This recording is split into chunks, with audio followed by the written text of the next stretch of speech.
Hello friends, time pass नहीं के YouTube channel में आप लोग का स्वागत है। तो चलिए आज देखते हैं हम लोग जीके का क्लास नंबर 39। इससे पहले मैंने क्लास 1 से लेके 38 तक के सबसे सिलेक्टेड और सबसे महत्वपूर्ण टॉपिक को पढ़ा चुका हूं।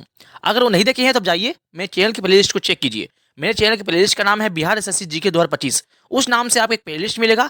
वहां जाके आप क्लास 1 से लेके 38 तक के सबसे सिलेक्टेड टॉपिक को पढ़ लीजिए, है ना।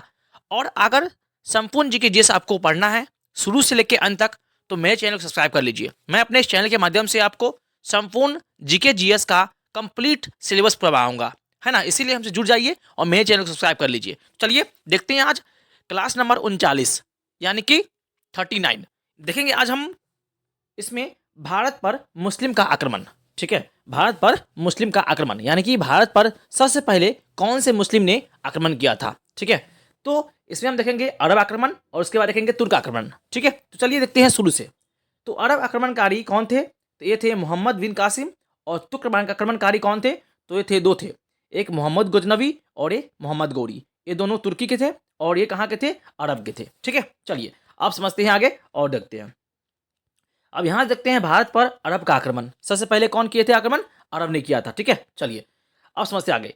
तीसरी अभियान, इससे पहले दो अभियान हो चुका था, लेकिन उसमें जो अरब का जो शासक था वो क्या हुए? असफल रहे थे।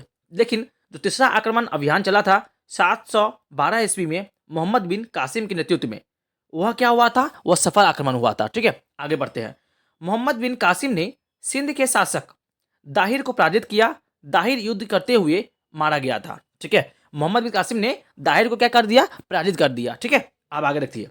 मोहम्मद बिन कासिम ने 713 ईस्वी में मुल्तान को भी जीत लिया। जो मुल्तान कहाँ है वर्तमान में? अभी वर्तमान पाकिस्तान में है। ठीक है, चलिए उसके बाद देखिए आगे बढ़ते हैं और देखते हैं यहां से क्वेश्चन को। चलिए एक क्वेश्चन आपको पूछा जाएगा कि भारत पर आक्रमण करने वाला प्रथम मुस्लिम शासक कौन था?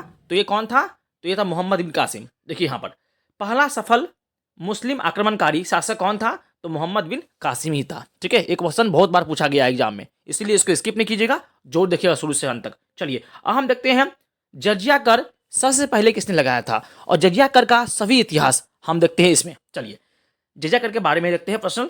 देखिए मोहम्मद बिन कासिम ने भारत में सबसे पहले जजिया कर लगाया था। ये भी क्वेश्चन पूछा गया था कि जजिया कर लगाने वाला प्रथम मुस्लिम शासक कौन था? तो वे थे मोहम्मद बिन कासिम ही थे। चलिए जजिया कर गैर मुसलमानों से लिया जाने वाला एक प्रकार का सुरक्षात्मक कर था।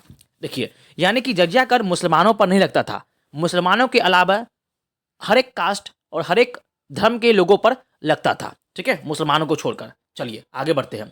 उसके बाद देखा गया है, आगे देखिए, जजिया कर से निम्नलिखित में से लोगों को मुक्त रखा गया था। देखिए अब जजिया कर किन किन पर नहीं लगेगा वो बताते हैं। ठीक है, चलिए देखिए, तो जजिया कर बच्चों पर नहीं लगेगा, बूढ़ों पर नहीं लगेगा, औरतों पर नहीं लगेगा, विकलांगों पर नहीं लगेगा और ब्राह्मणों पर नहीं लगेगा, है ना। ये जजिया कर के बारे में, है ना, इसका एक उल्लेख किया गया था। किसने किया था? तो मोहम्मद बिन कासिम ने। ठीक है, क्या किया था? मोहम्मद बिन कासिम ने कहा था कि जो जजिया कर लगेगा वो बच्चों पर नहीं लगेगा, बूढ़ों पर नहीं लगेगा, औरतों पर नहीं लगेगा, विकलांगों पर नहीं लगेगा और ब्राह्मणों पर नहीं लगेगा। ठीक है, चलिए लेकिन आगे चलकर आगे हम पढ़ेंगे फिरोज शाह तुगलक के बारे में। जजिया कर पढ़ा रहे हैं इसलिए। तो फिरोज शाह तुगलक ने ब्राह्मणों पर भी जजिया कर लगा दिया, जबकि मोहम्मद बिन कासिम ने ब्राह्मणों पर जजिया कर नहीं लगाने की बात कही थी। लेकिन फिरोज शाह तुगलक ने ब्राह्मणों पर भी जजिया कर लगा दिया गया, है ना, लगाया था। चलिए आगे बढ़ते हैं। उसके बाद मुगल काल जो पढ़ाएंगे हम लोग, है ना, तो उसमें भी देखेंगे अकबर के बारे में, लेकिन यहाँ पढ़ा रहा है जजिया के बारे में, इसलिए जजिया कर के बारे में इसको समझते हैं। देखिए अकबर ने 1564 ईस्वी में जजिया कर समाप्त कर दिया था। अकबर ने ही 1564 ईस्वी में जजिया कर समाप्त किया था। चलिए आगे बढ़ते हैं और देखते हैं। उसके बाद यहाँ देखिए नेक्स्ट, लेकिन औरंगजेब ने 1679 में पुनः जजिया कर लगा दिया गया, है ना। औरंगजेब ने 1679 में पुनः जजिया कर लगा दिया। आगे जजिया कर को अंतिम रूप से मोहम्मद शाह रंगीला ने समाप्त किया। ऐसा पूछा जा सकता है कि जजिया कर को पूर्णतः समाप्त किसने किया, कौन से शासक ने किया? तो ये किया था मोहम्मद शाह रंगीला ने किया था। ठीक है, चलिए तो ये थे जजिया कर के बारे में कुछ महत्वपूर्ण जानकारी जो आपको जानना चाहिए। चलिए आगे बढ़ते हैं, अब देखते हैं। उसके बाद देखते हैं आगे, अब देखते हैं अरबों का सिंध पर विजय का कारण क्या था। देखिए सबसे पहला बात, अरबों के सिंध पर विजय के अनेक कारण थे, लेकिन इसमें से कुछ दिया गया है यहाँ देखिए। राजनीतिक कारण, मुस्लिम राज्य का विस्तार करना था इसका उद्देश्य अरबों का, ठीक है, सिंध पर विकास के लिए। आगे आर्थिक कारण क्या था, तो भारत समृद्ध देश था, अतः यहाँ अधिकार करके धन प्राप्त करना, ठीक है, दोनों कारण था। इसके बाद इस्लाम धर्म का प्रचार प्रसार भी करना, ठीक है, ये अरबों का उद्देश्य था, है ना, सिंध पर विजय पाने का, ठीक है। चलिए भारत पर आक्रमण करके आगे बढ़ते हैं। उसके बाद तुर्क चीन के उत्तर पश्चिमी भाग में निवास करने वाली असभ्य और बर्बर जनजाति थी, ठीक है। अब आगे बढ़ते हैं, अब क्या बोला गया है, आगे बढ़ते हैं। देखिए उसके बाद एक और बात देखते हैं यहाँ पे, 1962 ईस्वी में अल्पकदीन नामक एक तुर्क सरदार ने गजनी साम्राज्य या फिर यामनी साम्राज्य, गजनी साम्राज्य को ही यामनी साम्राज्य भी बोला जाता है, की स्थापना की, जिसकी राजधानी गजनी थी। आप देखिए, और गजनी साम्राज्य का ही शासक कौन था, मोहम्मद गजनवी। आगे बढ़ते देखिए यहाँ से, अब देखते हैं मोहम्मद गजनवी के बारे में। चलिए सुबुतगिन की मृत्यु के बाद मोहम्मद गजनवी 998 ईस्वी में गद्दी पर बैठा। आगे इसने 1000 ईस्वी से लेकर 1027 ईस्वी के बीच कुल 17 बार भारत पर आक्रमण किया। ये भी याद रखिएगा, किसने, मोहम्मद गजनवी ने, ठीक है। अभी मोहम्मद गजनवी के बारे में पढ़ रहे हैं, तो उसने कितना बार किया, 17 बार भारत पर आक्रमण किया, किसने, मोहम्मद गजनवी ने। चलिए आगे बढ़ते हैं। उसके बाद मोहम्मद गजनवी ने सर्वप्रथम 1000 ईस्वी में भारत पर आक्रमण किया और पेशावर के कुछ हिस्सों पर विजय प्राप्त करके वापस अपने देश लौट गया था, ठीक है। आपको पूछा जाएगा कि मोहम्मद गजनवी ने सबसे पहले कब आक्रमण किया, तो 1000 ईस्वी में किया। किस पर किया, तो पेशावर के कुछ हिस्सों पर के विजय प्राप्त करके, है ना, वो वापस चला गया था, ठीक है। आगे बढ़ते हैं। मोहम्मद गजनवी ने भारत पर कुल 17 बार आक्रमण किया, अभी बताए थे। चलिए अब आगे बढ़ते हैं और देखते हैं। नेक्स्ट है, यहां से देखते हैं। चलिए अब देखिए आगे, मोहम्मद गजनवी ने 1025 ईस्वी में अपने 16वें आक्रमण, उसने कितने बार आक्रमण किया था भारत पर, 17वीं बार। तो 16वें आक्रमण में सोमनाथ मंदिर को लूटा। मंदिर को लूट जाने के क्रम में उसने कुछ जाटों ने आक्रमण किया, है ना, जो मंदिर लूट के जा रहा था, तो उस समय कुछ जाटों ने उस पर हमला कर दिया, उसे कुछ संपत्ति वापस लूट ली, और जाटों ने ही उससे कुछ संपत्ति क्या कर लिया, उससे लूट लिया, किससे, तो मोहम्मद गजनवी से, ठीक है। चलिए आगे बढ़ते हैं। अब आगे देखिए, मोहम्मद गजनवी ने अपना अंतिम आक्रमण 1027 ईस्वी में जाटों के विरुद्ध ही किया था, क्योंकि उसने उसका सामान लूट लिया था, कुछ पैसे लूट लिए थे, है ना, इसीलिए मोहम्मद गजनवी ने उसका अंतिम यानी कि 17वां जो आक्रमण हुआ वह हुआ आपका जाटों के विरुद्ध ही हुआ।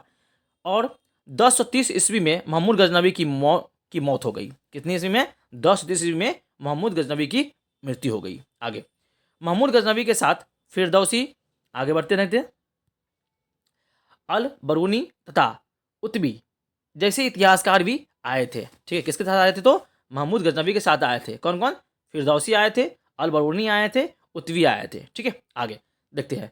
तो फिरदौसी ने कुछ लिखा था, क्या लिखा था, तो शाहनामा लिखा था, पुस्तक लिखी थी। उसके बाद अल बरूनी ने क्या लिखा था, किताब उल हिंद लिखा था, ठीक है, किसने, अल बरूनी ने। उसके बाद उत्बी ने किताब उल यामिनी लिखा था, ठीक है, ये भी याद रखिएगा, ठीक है, कौन पुस्तक किसने लिखा था, आपको यहाँ से भी एग्जाम में पूछा जाता है। आगे मोहम्मद गजनवी को सिकन, बुत सिकन तथा मूर्ति भंजक भी कहा जाता है, ठीक है।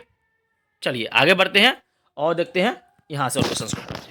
चलिए अब देखते हैं हम लोग मोहम्मद गजनवी के आक्रमण का प्रभाव क्या पड़ा था, है ना, भारत पर इसका प्रभाव क्या पड़ा था। तो देखिए, पहला, भारतीय राजाओं को पराजित कर भारतीय राजनीति की कमजोरी को उजागर कर दिया गया, ठीक है। उसने भारत के राजाओं को हराकर उसकी कमजोरी को क्या कर दिया, उजागर कर दिया। उसके बाद सेकेंड क्या हुआ, पंजाब, सिंध एवं मुल्तान में गजनवी गवर्नरों की नियुक्ति कर मुस्लिम शासक की स्थापना की गई, है ना, मुस्लिम शासन की स्थापना की गई। चलिए आगे, भारत में विदेशी आक्रमण का द्वार खोल दिया। आगे बढ़ते, चौथा, भारतीय कला को नष्ट किया, है ना, भारतीय कला जितने भी थे वही क्या कर दिया, नष्ट कर दिया। आगे भारत का धन गजनी ले गया, और भारत का धन गजनी ने ले गया। चलिए आगे बढ़ते हैं और देखते हैं आगे और समझते हैं। उसके बाद कौन आया, तो मोहम्मद गोरी आया। चलिए अब मोहम्मद गोरी के बारे में समझते हैं। तो 12वीं शताब्दी के मध्य गौर वंश का उदय हुआ, उसके साम्राज्य का आधार उत्तर पश्चिम अफगानिस्तान था। ठीक है, समझिए। अब आगे बढ़ते हैं, देखते हैं। हम लोग पढ़ रहे हैं अभी गौरी के बारे में। ठीक है, चलिए आगे देखते हैं। 1173 ईस्वी में शिहाबुद्दीन मोहम्मद गौर का शासक बना। चलिए आगे। 1175 ईस्वी में इसने मुल्तान पर आक्रमण किया, यह इसकी पहली वजह थी। आगे देखते हैं यहाँ से।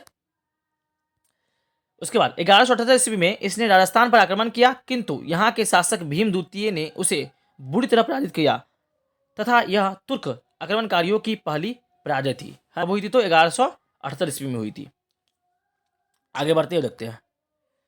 उसके बाद यहाँ पे 1191 ईस्वी में तराइन का प्रथम युद्ध मोहम्मद गोरी और पृथ्वीराज चौहान के बीच हुआ। इस युद्ध में मोहम्मद गोरी पराजित हुआ और गजनी वापस चला गया। और गजनी क्या हुआ? वापस चला गया। पृथ्वीराज। चल देखते हैं आगे। 1192 ईस्वी में तराइन का द्वितीय युद्ध हुआ। इस युद्ध में पृथ्वीराज चौहान पराजित हुए, मोहम्मद गोरी ने उन्हें बंदी बना लिया। ठीक है, चलिए आगे बढ़ते हैं। 1205 ईस्वी में गौरी ने अपना अंतिम युद्ध पंजाब के खोखर जातियों के विरुद्ध लड़ा, है ना। कौन? मोहम्मद गोरी ने अपना अंतिम युद्ध कब लड़ा? तो किसके विरुद्ध लड़ा? पंजाब के खोखर जातियों के विरुद्ध लड़ा। आगे बख्तियार खिजली ने 1197 ईस्वी में बिहार को जीत लिया, है ना। उसके बाद क्या किया देखिए। तो उसके बाद 1198 ईस्वी में मोहम्मद गोरी ने के सेनापति बख्तियार खिजली ने नालंदा विश्वविद्यालय को ध्वस्त कर दिया, है ना। वहाँ की पुस्तकालय में आग लगा दिया गया। तो चलिए, ये थे, है ना, भारत पर प्रमुख मुस्लिम आक्रमणकारी आक्रमण। ठीक है, इसमें अरब थे और तुर्क थे। तो यहाँ पे आपका ये टॉपिक समाप्त होता है। अगर वीडियो आप लोगों को अच्छा लगा हो तो प्लीज़ मेरे चैनल को सब्सक्राइब कर लीजिए और संपूर्ण जीके जीएस को शुरू से लेकर अंत तक पढ़ने के लिए हमसे जुड़ जाइए। तब तक के लिए थैंक यू। जय हिंद, वंदे मातरम।